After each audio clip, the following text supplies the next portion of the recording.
Kyberturvallisuus on käytäntö suojella järjestelmiä, verkkoja ja ohjelmia digitaalisilta hyökkäyksiltä. Näiden kyberhyökkäysten tarkoituksena on yleensä päästä käsiksi, muuttaa tai tuhota arkaluonteisia tietoja, rahan kiristäminen käyttäjiltä lunnasohjelmien avulla, tai keskeyttää normaalit liiketoimintaprosessit.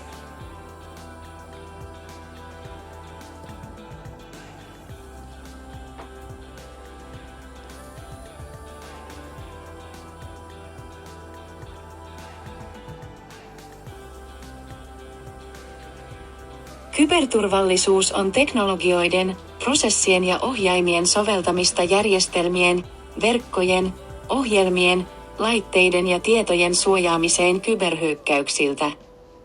Sen tavoitteena on vähentää kyberhyökkäysten riskiä ja suojata järjestelmien, verkkojen ja tekniikoiden luvattomalta käytöltä.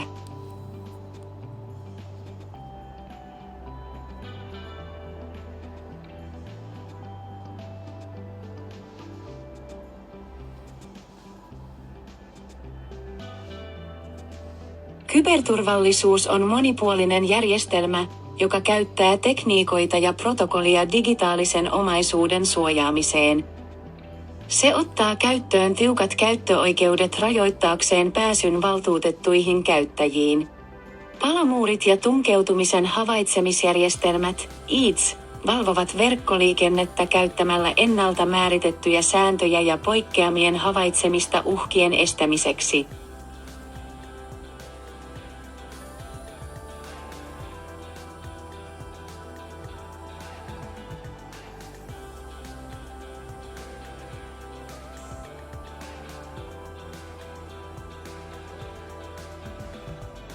On monia syitä jatkaa kyberturvallisuuden uraa. Kaiken kaikkiaan kyberturvallisuusroolit tarjoavat kilpailukykyisen palkan, kasvumahdollisuuden, työturvan, jännittäviä päivittäisiä tehtäviä ja mahdollisuuden vaikuttaa.